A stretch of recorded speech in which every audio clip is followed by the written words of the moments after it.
বাবা বাবা আমার সব বন্ধুরা পিকনিকে যাচ্ছে, আমিও যাই।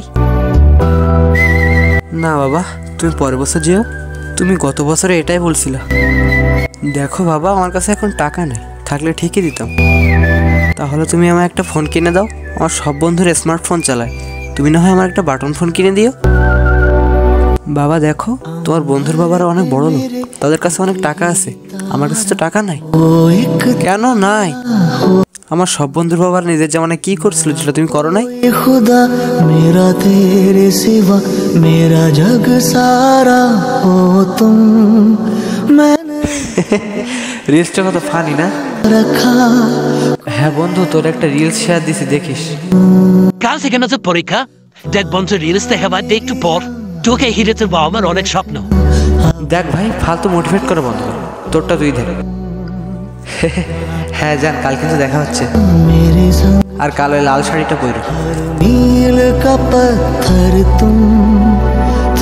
তুমি গরিব ঘরে জন্মেছো, এটার জন্য তুমি দায়ী নয়, তবে তোমার সন্তান যদি তোমার মতো গরিব ঘরে জন্ম নেয়, এটার জন্য অবশ্যই তুমি দায়ী থাকবে। তাই সময় থাকতে নিজের জীবনের হাল ধরো, আর সবকিছু বাদ দিয়ে ক্যারিয়ারে ফোকাস করো।